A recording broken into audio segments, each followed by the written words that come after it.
dreamers. Welcome back to the Lost in Dreams podcast. I am your host, Dylan Menzie. My guest today is an Islander through and through. His baby, a feature film called A Small Fortune, is one of, if not the largest project ever made by PEI's film industry. I know I can't wait to see it. And so without further ado, Mr. Adam Perry. So is there anything I should not do? I don't speak in front of microphones very often. Nothing. You're it's good. just You we're just just sit there. chatting, yeah. Okay. The other question I had was, who's the audience? Is there cursing allowed? Yeah. Or Oh my God, yeah. so I can do whatever you want. That's the beauty thing about podcasts. There's no rules. All right. Then I'm just gonna be candid. Just be you. Yeah. Yeah. Vince said fuck on the last one, so that was a barrier that I'll we top- hadn't crossed We yet. hadn't. I'll top that. Yeah. It's the beer talking. Don't worry. All right, let's do this thing. Ralphie's gonna be a pain in the ass. I can already tell. They Ralphie, usually just sleep. my The God. witching hour at 9 p.m. There you go. Just get him a chill pill out of the freezer. Actually, I do have something to chill him out for at least. Yeah, me and my wife were fostering a dog through quarantine. And he had super bad anxiety. He was locked in a basement for 2 years. Your dog Yeah, was locked in a basement. for 2 years. Yeah, so we rescued him for the Humane Society. Wow. And we gave him a CBD treat every day. It just calmed down. He was also on a shit ton of anxiety medication. Poor Joe. Is he doing better now though? He's doing great. He's put on 12 pounds. So He's off all his medication. He goes my for a God. hike out in Montague, down by the water every day. He adopted a little baby cat sister that looks the same as him. And he has actually perhaps found his actual sister that he was rescued with. Whoa. Yeah. Fantastic. That's I crazy. know. What are the odds I of know. that? Fucking us, keeping him from everything. Yeah. Damn.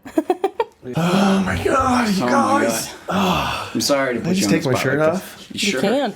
Like I said, it's all a recording. There's no. Oh, that's better. Okay. Oh, man. We are back. Adam Perry is with us. Adam, thank you so much for coming on the show. It is a pleasure to have you. As usual, I am joined by my co-host, Joce and I, and I am going to start off by asking, do you dream? Of course, yes, I do. You do? Well, it's not of course, because some people don't. But Oh, really? You do, yeah. There are There's- people that don't dream? Yes. That's sad. Oh, But you do. I do dream. And what are your dreams often like? They're pretty normal. They're pretty. Okay. They're boring, really. They're actually vividly real. You're not the okay. only person that's come on and said that. Yeah. Okay, cool. Good, Yeah. I'm not alone. So No. what's, if you had a favorite, if one just at the forefront of your memory is coming up, what would you... I don't, you know what? I don't remember any of my good dreams. Really? I Only just the bad remember ones? the bad ones. Yeah. Okay, well, let's talk about that. What is your worst nightmare that you've ever had? Oh, my awake mind can think of horrible things. Right. That is my worst nightmare. But what my, Subconscious. Subconscious. Yeah, it's dredging up. is nothing close to what I can think of, awake. Interesting. My worst Really? nightmare is I'll be dreaming and something really exciting is happening and then I wake up and everything has been so real that it doesn't even feel like I'm dreaming. Right. I can see every detail of the grain on the table to the way you've combed your hair. Right. If you want an example, it would be I wake up, I eat breakfast, I sit with my kids, we watch TV for a bit, Right. and the day unfolds. But then something will happen in the middle of the day, and I don't know when, that is so convincingly real that I don't know I'm dreaming. Right. Right. Until I wake up. I don't know. Dreaming is it's interesting. It is out there. I wanted to talk to you a little bit about your film. You're fresh off of directing your first feature film. Yeah. After years of work, writing and directing, locking down funding, grant applications, casting, shooting, editing. And there's something that I really wanted to ask you. Okay. Do you like lentils? No, not really. You don't? No. Okay. Well, that's disappointing because you did that whole series with Chef Michael Smith about lentils. I could talk all day about lentils, my friend. Okay, so what don't you like about them if you spent so much time with them? It's not that I don't like them, it's just the way I eat them. I usually cook for whatever my kids' appetite is, and they love lentils. So much so that we make a lot of dal. Nice. And I've just had it so much, I can't eat it anymore. And it's like, if it's dal night, it's like...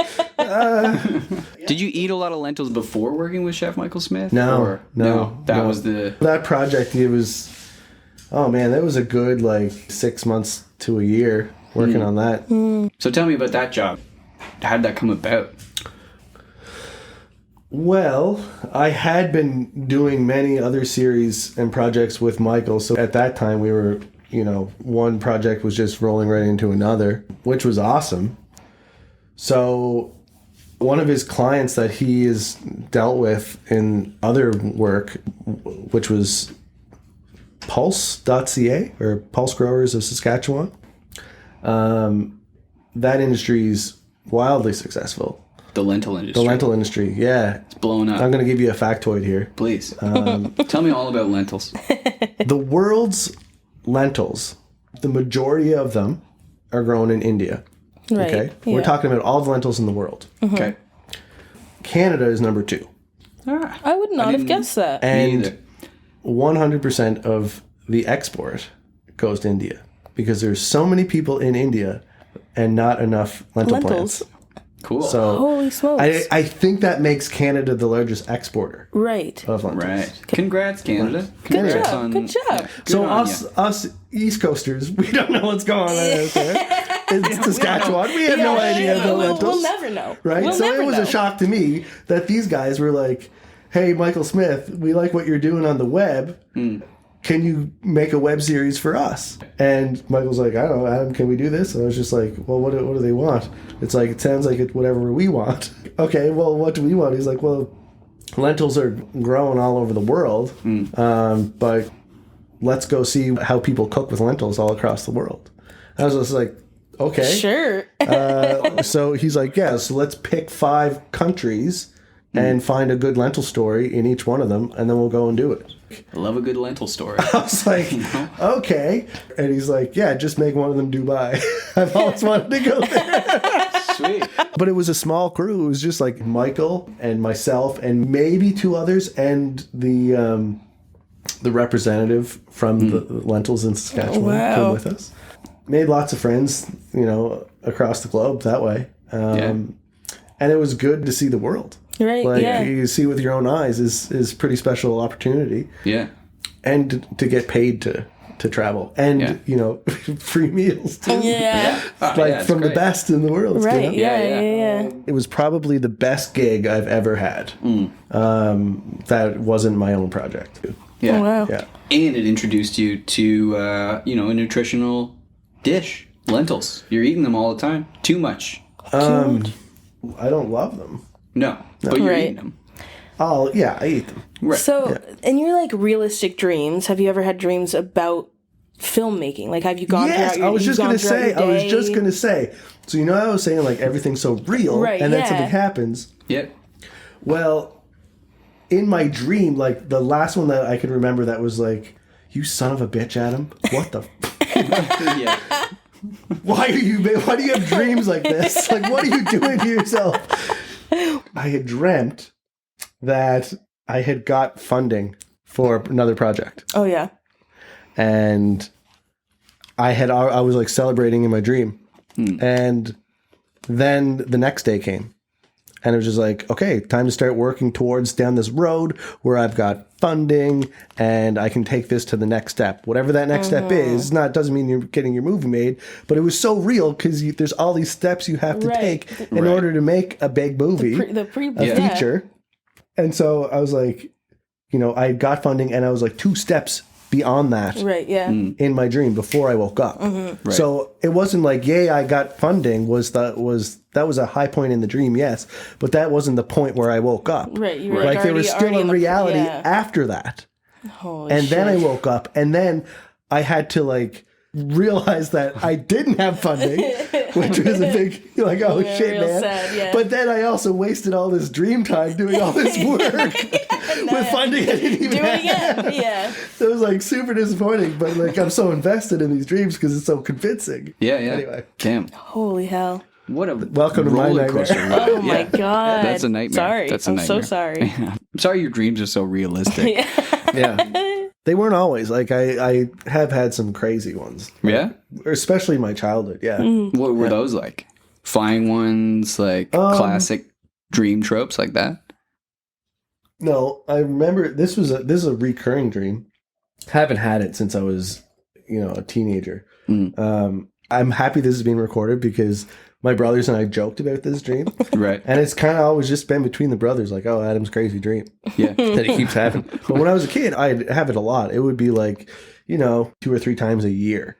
Right. So it was For like, how many shit. years? for, do you- I don't know, maybe 10 years. Wow. Right. That's Okay. a lot Yeah. of times. Constant. So yeah. it was just like an image that like stuck with me. I'm in my parents' house and I'm in the basement and I turn the lights off to come back upstairs and it's all dark upstairs too, except for this glow that I can see down the hallway from the refrigerator door being open. Right. Spooky, eh?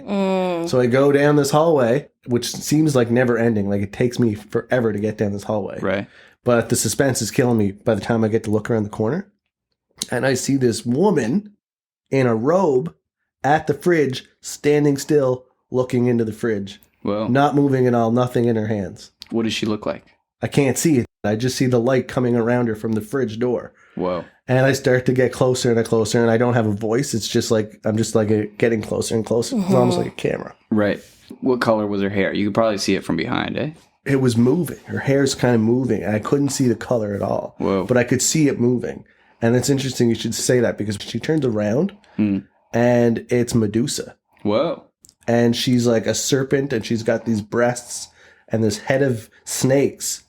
And I'm frozen, as I should be. It's Medusa. Yeah. Right? Stone. So I can't move, but I can still see. And she comes closer and closer and closer. And as she gets closer, I can see that she isn't a serpent at all. And she's this woman that's horribly burned and there's scabs all over her. And I'm just like, whoa. Holy And that's where I wake smokes. up every time, right before she gets to me. Right. Damn. And do you like go into the dream knowing like, ah, shit, here we go again? Yes. Good question. Oh my God. Yeah. And I see it through to the end because I'm Right. like, I'm always like, here we go. Here we go. And the Maybe first it'll couple be times was different. scary, Yeah. but it's like maybe every time it happens, a second might continue on. Right. What happens next? Yeah. Right. Yeah, But yeah. nothing. I'd always wake up, and I wasn't scared when I'd wake up. I'd just be like, "Oh fuck, I was dreaming," Yeah. know? You go and tell your Fucking brothers and Medusa. I'd go back to sleep and hope that I could continue it, but it never happened. Right. So what do they think about that reoccurring dream when they say like, oh, it's Adam's crazy You'd dream? have to ask whatever? them. I don't know. We always No. joked about it. It was Yeah. always funny. Yeah. And it was. We never talked about it. We never got into the detail. Right. It was just like, I'd say, I had that dream again last night. And they'd be like, huh. And on you Classic. Yeah. Classic brother move. Yeah, it is. It is. It's like, yeah, I know it's a thing, Yeah. but I don't give a shit. Yeah. It's like, I don't have time Sorry, to but care fuck about you. it. Yeah. Do you ever interpret your dreams? Interpreting my dreams and what keeps me up at night is what a small fortune is. Right. That is exactly what I think it is. Cool. What do you mean by that? Did you dream a small fortune? No, no. It's not that I dream these things. It's like, these are the things that I think about. These are the things that when I'm laying my head down and I'm tired at the end of a day and I put my head in the pillow and I turn my light off and I close my eyes and then the brain turns on and is like, okay, let's go through some things. But I do get to sleep. Yeah. You just stuck there for I'm a couple just there hours. and it might only be, not even that. It's like maybe a couple minutes. Right. Where my brain is just like, if you want to share any new thoughts, now's the time. Or new opinions on what you think about.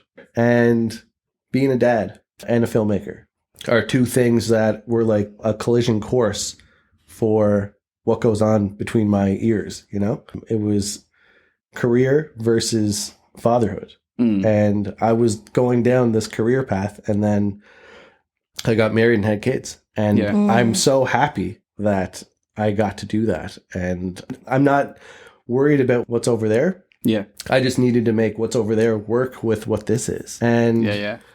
I knew to do that, it was not going to be a quick transition. Yeah. And so I'm on this path to go make a feature film. and I get married. We get a house, a car, and we have kids. And then I start working with Chef Michael Smith, and I'm like so far away from this thing, but I'm still thinking about it and knowing this is coming and this is what I'm going to do. Right. Is go and make this movie about a guy that finds a bag of money. So it was something when May, my daughter, was born, when she came home, I had an office downtown where I was doing some commercial work and editing stuff I made with Michael. I moved all that stuff back into the house, and then Lori could go back to work in the fall.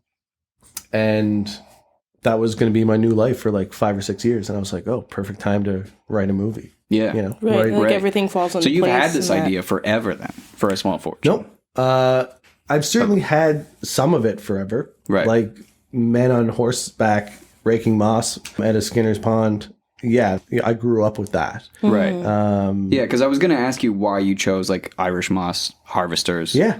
You know, it's part of my history. It's part of my culture. It's part of that Acadian lifestyle that's so well known up in that part of Prince Edward Island. Right. That's where my dad's from. Yeah. And I grew up watching him and his brothers and my grandfather all rake moss. And as I got older, nobody was raking moss anymore. And I was just like... So excuse my ignorance here.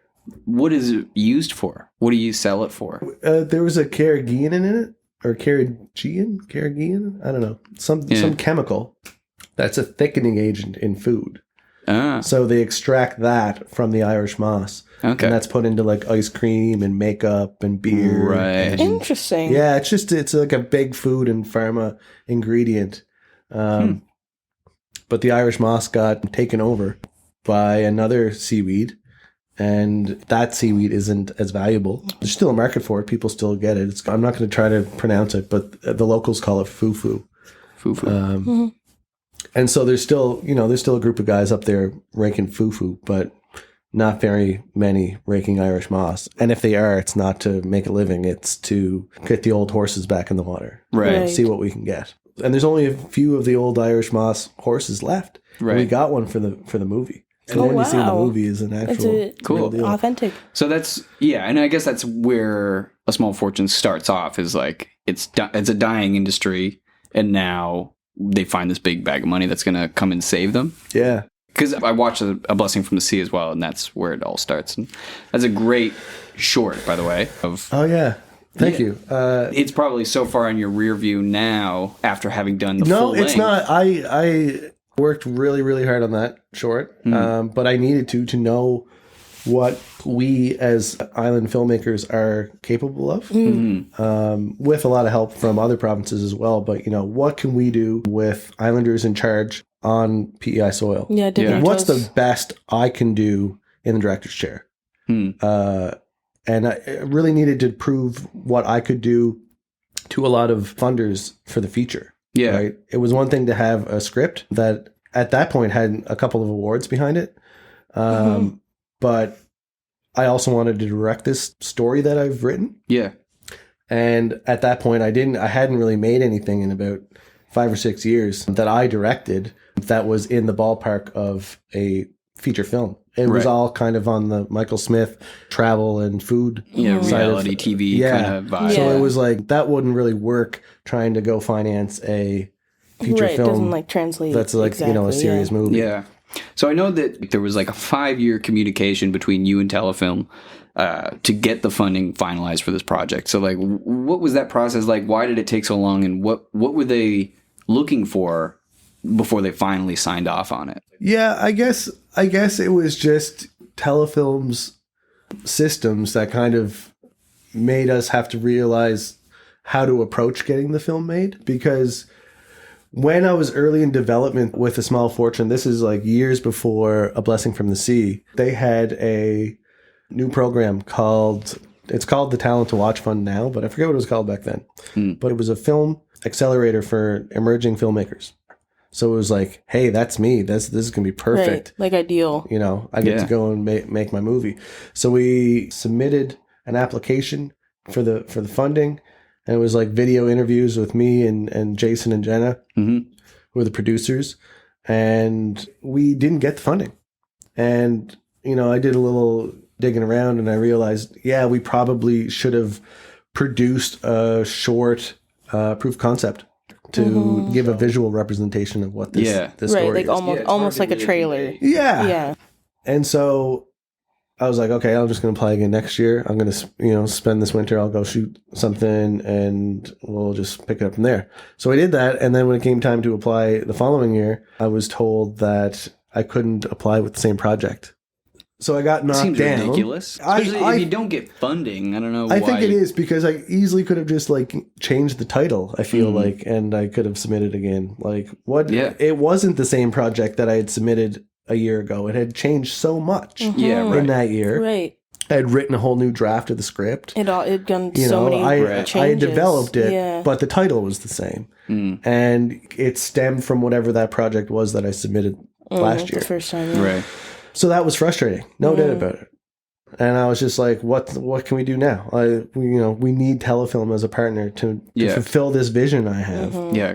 But anyway, we had done a bunch of graphic design, one-sheeters, and all this promotional stuff for the film for our application that we couldn't submit. So now we're sitting on all this work that we had done to apply for this program. And Jason was like, why don't we submit it to the National Screen Institute? I was like, yeah, whatever, man. Go fill your boots. Yeah. Again, everything was done, ready to submit to somebody. And they read the script that I'd written and they said, this is good. It needs some work, but we see the potential. And it was like the first time someone was like, here, come, let's see what happens. Let's see what you got here. And so we went to Toronto a couple times over the next year and met with industry professionals and took their advice. And they told us what needed to be done to better your chances of getting a feature film made in Canada, let alone Prince Edward Island. Right. So what did they tell you? Yeah, well, it was quite obvious right off the bat. At that time, we had zero government support from on the provincial level. Yeah. It's hard to do in PEI when there's no tax credit. Right. Yeah. Now, there are programs in place now, but at that point, there wasn't. And so having conversations with distributors, I think it was someone from Crave, we were just pitching the project across the table and they were really interested. But as soon as they said, what's your tax credit like on PEI? And we say none, conversation over. They're gone. The door slammed shut. Then you're spending your next 5 minutes during this pitch talking about this cool story, but you both know it's not going anywhere. Yeah. But it was also a great experience to make these connections and hear what these people have to say. Right, yeah. Sure, you especially for learned a guy in PEI who, there's no film distributors here. It was, you learn a lot, you talk a lot, and there's so many moving parts to the film industry, how movies get financed and get made to making them and then getting them out there for people to see. And I've been very naive to a lot of that. And really just focusing on my strengths, which is the story. Yeah. And so after we got through National Screen Institute, we had a champion. We had someone saying hey, this is good and it's being developed through us. And that makes other people in Canada, other agencies, other companies and other programmers say, oh, hey, this is what National Screen Institute cherry picked from thousands of applications. Yeah, they put their stamp on it. And so I had applied with Jason on a few other projects over the years to the Harold Greenberg Fund. And we got rejected and rejected and rejected and rejected. And then with this one, we called them up and we're like, hey, we're going to apply with this. And, what can we do to make this happen? We've, been developing it for a few years. Yeah. National Screen Institute, and we're dropping all these names and these guys are interested and blah, blah, blah, blah, blah. And then they're like, yeah, you guys would fit well with the shorts to features program. Anyway, we got this financing to do a short film. Right. Short proof of concept. Yeah. Finally. And that was a blessing from the sea. And that was a blessing from the sea. Yeah. Oh, then we decided, if we are going to go ahead and make this, use a blessing from the sea and turn it into a feature film, we are going to need Telefilm on our side. And we can't apply for that Talent to Watch fund anymore, but what's the next level up? And it was feature films under $1 million, I think, but that were above the 250 cap on these Talent to Watch movies. It's a lot of money, $1 million. just sounds like a big bag of cash. Like, here you go, bud. Right, Yeah, like yeah. most of us will never like physically see that ever, like have But no it's concept of it. It's, you know what? And I don't have a concept of it. It's just a number. It's like, Right, yeah. it's not like there's like endless, cash to go make a movie. Right. Yeah. Like there's lots of people to hire. Yeah. And it's still tight at $1 million. Yeah. Making a movie. You had to shoot the thing in 16 days. Whereas like, other movies are shot, Months and Months, months, yeah. or a year. Or this so. is this. I like to tell people this. I've read this somewhere, but Jaws, the movie Jaws. You've all seen Jaws. Yeah, absolutely. It was. I'm sorry. What movie? The one with the killer squid. Yeah, that yes, one. yeah. No, I thought That's it was why an they call it octopus. Jaws. Yeah. Anyway, Yeah. that was scheduled and budgeted for 52 days. Okay, for a guy that had only made one or two other movies at that point in time, Yeah. and not one for the big screen.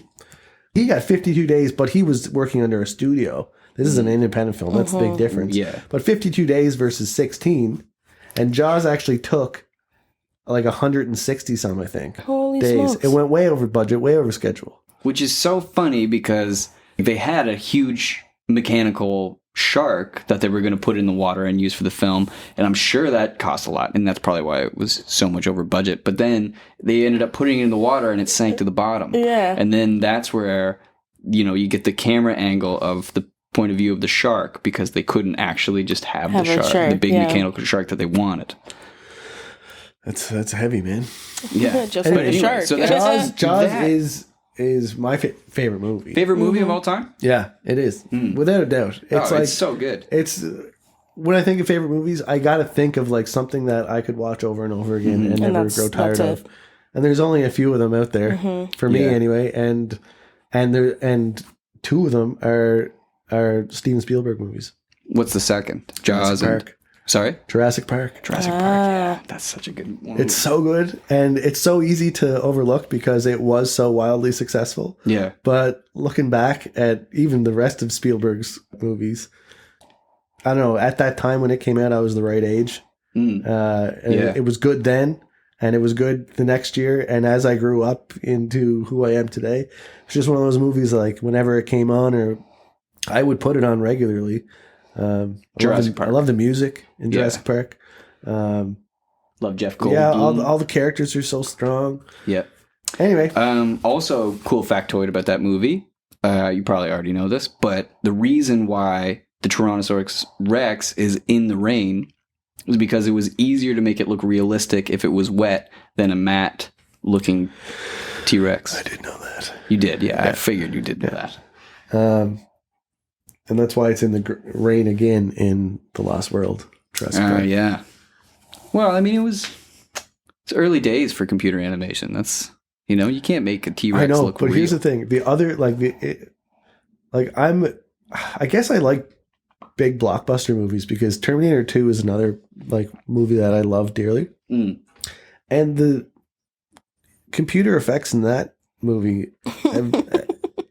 you laugh, but they're still good. Yeah, no, Yeah. it's They're just great. it's crazy No. how it's real. It's like going back It's like James Cameron made something really crazy there. It stands the test of time. Yeah, But I'm not saying it's a bad thing. Like the T-Rex in the rain, I'm not saying it not at works. all. It's great. Not at all. I don't want to see it if it doesn't look good. No, exactly. Like I No, wouldn't. and So that's if it's the gonna thing. rain, then Yeah. so be it. Yeah, then it's gonna I rain. don't want a toy T-Rex chasing me. Like this isn't Toy Story. Yeah.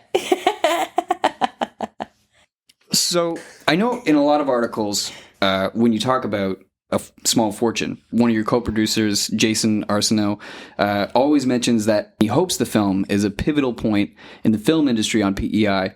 So how does A Small Fortune differ from other feature-length films that have been shot on PEI, and where do you want this to push the film industry? How does it differ? I would say it's certainly a much larger scale.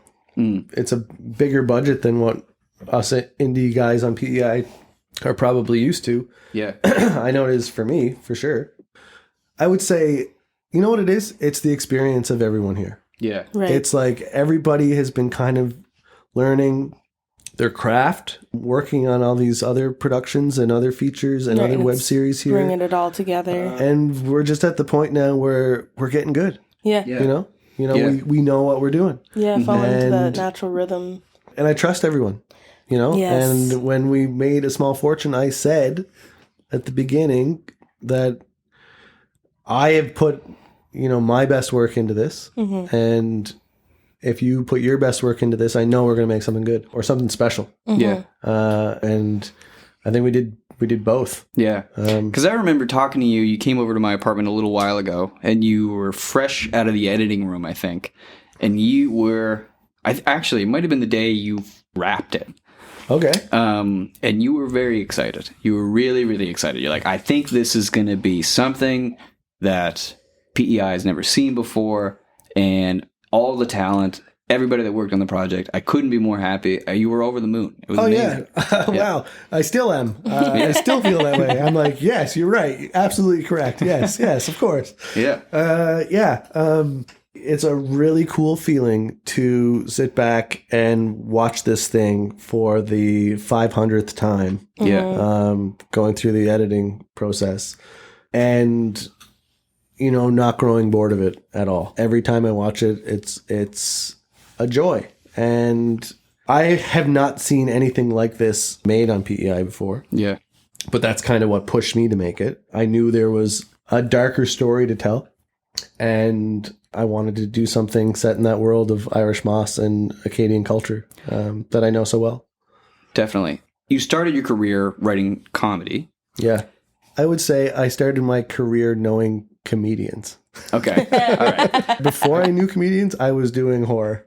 And Right. I was doing like science fiction and zombie films and was just playing and learning and, trying to figure out how Hollywood does it. I Right. did that for a long time. Yeah. Then I met funny people. Sorry, how old were you when you were making those movies, those zombie movies? Oh, that would have been like college Right. time. Okay. Which was like 20 years ago. Yeah. So yeah, 20 years. And then, Holy shit, it's 2020. so then you started hanging out with funny people like Jeremy Larder and when I met Jeremy, I was doing a film about this underground poker table game that was happening amongst thugs, and it was called Final Bet, and I was shooting it on 16mm film, and Jeremy was in it. I went to school with Jeremy's brother, so I knew Jeremy was like a filmmaker, but I didn't hang out with him, and I never met him before we met at the Island Media Arts Co-op, which is now Film PEI. Mm-hmm. And we just, had the same sense of humor, and both were ambitious filmmakers looking to sink our teeth into something. Yeah, and obviously. But he had a really good sense of humor, and I have a sense of humor, but it's not like Jeremy Larder, Graham Putnam, or Lenny McPherson. Those guys are on a different level. But I know how to hold a camera. So it was just like, I'll be the guy behind the camera and you make me laugh. And if I'm having fun, let's go have some fun. Right. Yeah. So on those projects, when you were working with them, you were more kind of taking on like the editing role and the shooting role, or like in the editing room, how did that work? Because I find when I'm doing things that I find funny, like even if I'm editing a video, I can shoot, say, 20 minutes of me talking to a camera and boil that down to about 5 minutes. And in that edit, I find the punchline. So is that like something that you guys did together, or was it the jokes clearly written out whenever you were working on them? No, the jokes were never clearly written out. It was really a collaborative process for most of it. Not like I wasn't even writing scripts back then. It was like, wouldn't it be funny if... Right. And then we would fill in the blanks, and we would go and shoot it. Cool. So when we were doing like profile PEI, jiggers, ponderings, it was like we would have a sheet of paper with a bunch of ideas on it, and we would show up with a camera in an empty parking lot and just go through a bunch of ideas. So when you get to the editing room, it would be like, and you obviously are coming up with new ideas on the fly. ad-libbing and stuff. Definitely. So there's many options in the editing room when you're doing comedy. Well, working with those guys anyway, because nothing was scripted. So it was like, if it was funny once, probably won't be funny again. Why don't I try something else? Type of thing. Right. Yeah. So, A lot of improv. So then when you're editing that kind of stuff, it's just like, well, what do you think as the editor is the funniest take? You get to be the guy that says that.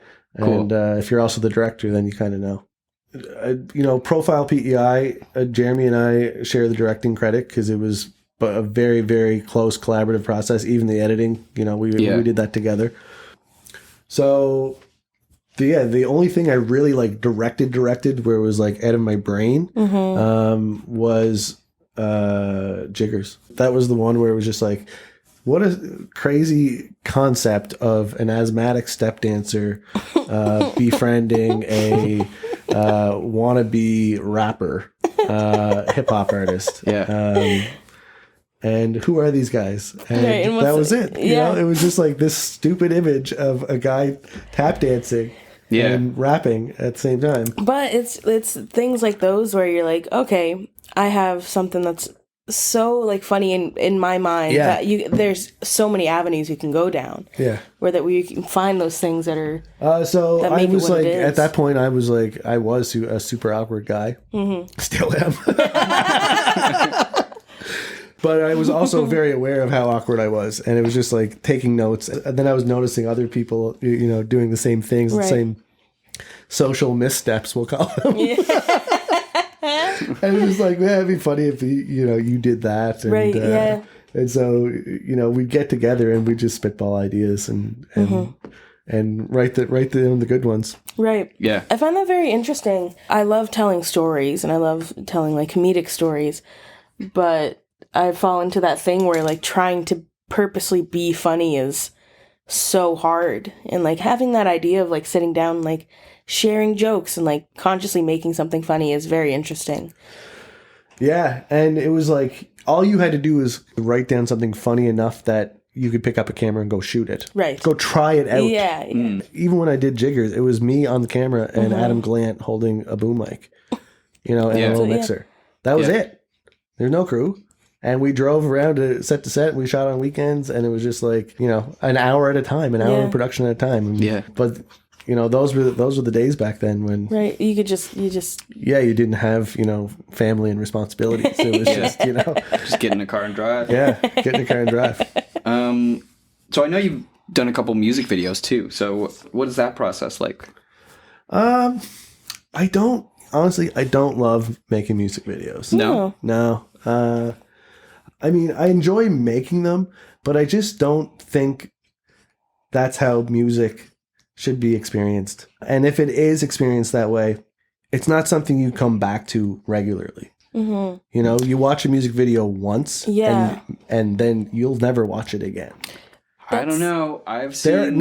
There's exceptions to be made for great music videos. Right. But what I consider a great music video is not necessarily, the same standard as someone else. Right. Immediately coming to mind is like Beyonce's Lemonade, where it's like a visual as well as like listening, where it like tells a story in a unique way. Like I'll tell you this, when I see the band or the musician, I'm done. Interesting. Yeah, unless it's all that. Right. Then I'll watch it once, but then that's it. Then that's it. You know what I'm saying? But if it's... I don't know. I disagree with you. I disagree with you that it should be together, because I feel like a great music video can totally change my perception of the song if I hear it elsewhere. I agree with that. If I first experienced the song through the music video and I watched it, then I don't have to watch it again. But every time that I hear the song from that point on, the video is playing in my head. I think OK Go did really well with that concept. Yes. Yeah, exactly. Yep. So it completely changes your perception. And that can go both ways. It could be like, oh, well, I really love this song because the video is awesome. Or I watched the video, it was crap, and now I can't listen to the song in the same way that I would. So I think what music videos are really, really good for is... As a writer, not very good at all. Okay. Right. As a director, but it's kind of like you working within the realm of what money you can get from the band. It's very. So you're limited, always limited with how creative you can get with a music video. Yeah. Here, anyway. But third, is where they really excel is the editing process. Yes. Like if you want to learn how to cut a movie, make a few music videos. Right. Because they're very technical. Yeah. I can only imagine. But they're not. It's like a good thing to start with, sink your teeth into. You're moving video around, but you're trying to sync it with the track that was recorded elsewhere. You know. Yeah.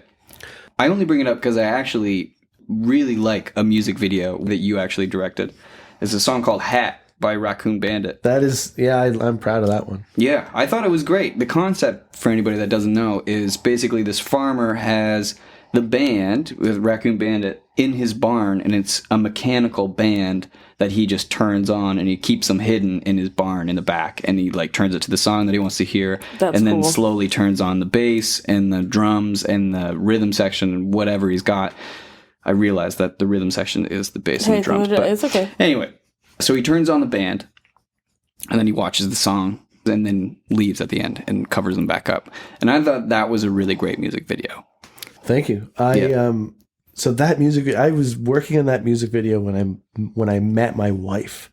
Oh. Okay, so it was like she was starting to come over to my apartment, and I was like working on this. Hey, wait, check this out, So I associate that music video with that life-changing event. That's really awesome. See, person. And that's why I'm saying that they work. Music videos work. There are those, it's the same as a good, steak. You'll never forget it. That's true. That's very true. So anyway, music videos, I don't like making them because I feel the payoff isn't as much as it can be. As it can be. It's like it's once and done. Yep. Which is why I was happy to focus and make something that you'll watch once and maybe, tell somebody else to watch it or share it. That's the best thing you can do is or watch it a second time. Watch it a second time. There you go. I just have one more question before we go. Why do you think we dream? That's your last question? That's the last one. I didn't choose it. Why do you think we dream? Yeah, it's some people feel that we're trying to access things that we can't in our day-to-day life. In your case, definitely not it. You're living your day-to-day life in your dreams. Yeah. Except for that Medusa dream. Yeah. I haven't had that in 25 years. Right. I think we're good. Okay. Now watch tonight. I'll wake up. It's back. She's back. Call my brothers up. I just had the dream. The Medusa dream. Oh, click. It's 3:30 in the morning, Adam. Yeah. I think dreaming is a way of processing our realities. Mm-hmm. Yeah. Totally. Absolutely. I think everything that happens in dreams correlates to what is happening in our life. Mm-hmm. It can be very ambiguous too, but I'm sure there's connections to be made. I thought I read somewhere once that dreams are just, like a filing system for your life. Mm. And that's just like your brain saying okay, let's put this in this folder. We'll put this, That's why I feel sad for people that don't dream, to learn that there are people out there that don't dream. My wife doesn't dream a whole lot. I've heard of people dreaming but then never remembering their dreams. That's a very common thing. Yep. Yeah. But to actively know that you don't. Know that you don't dream, you're missing out. Well, and maybe these people that think that they don't dream actually do dream, but they just don't remember any of them. Mm-hmm. They've never had a memory of any of it. Right. Which, I don't know, you'd have to read their brain scans to really know. Huh. Because brain scans, he's talking about brain scans. Yeah, actually, well, for all you fans... This was a simple podcast, Dylan. For all you fans, now you're talking about brain scans? That's way out of my league. Oh my God. It's the most interesting thing that I've ever heard about dreams, and I got to talk about it before we go here. So basically, there was a study that was done where they had everybody hooked up to machines that monitored their brainwaves, and they put up pictures of a house or a dog or whatever kind of object in front of them, and they recorded their brain scans as they looked at those images. Then the subjects went to sleep, and then they recorded those brain waves. Right. And then they asked them, what were you dreaming about? And the answers that they gave matched the images that lined up with what they recorded earlier. That's very cool. Then you watch it, and there's this little video of just flash after flash after flash of image after image after image. And they're like, you're looking at a dream right now. And for anybody that really wants to see this, there's on Netflix, it's called The Mind Explained. and it's one episode on dreams. Really, really interesting, and I highly recommend it. I'll have to write that one down. That's it. Before we go, let everybody know where they can find you online. I don't want people to find me online. Okay. So don't go you looking. assume that I wanted that, Totally but that's fair. not true. Yeah. So don't go to the Small Fortune Facebook page because you can don't want to go. You can go. You don't want to find the project. That's fine. Okay, so go to A Small Fortune on Facebook and check it out and go see the movie. When is it out? In the fall? 2021 now, my friend. All right. Well, if you follow A Small Fortune on Facebook, you're going to find out when it's out, and it's going to be great. Awesome. All right. Doing a lot of assuming, but okay. Well, I'd rather... It will be great. Yeah, it will be great. Well, you just said it was great.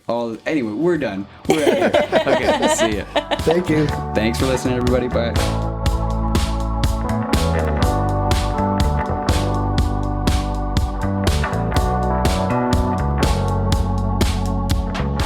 Dear Dreamers, thank you so much for listening. You can rate and review this podcast on Apple Podcasts, and don't forget to subscribe to the Lost in Dreams podcast wherever you're listening from. Make sure to check out my Patreon at patreon.com/Dylan Menzie to find out how you can get access to bonus content, merch, music, and more. Every dollar is so appreciated, so from the bottom of my heart, thank you. This show is produced by yours truly, and the music is from my newest record, Lost in Dreams, which you can stream anywhere right now. If you have a dream you want us to know about, send me an email at menzie.dylan@gmail.com and your dream could be featured on the show. Thank you to the Canada Council of the Arts for supporting this project, and I'll see you next week.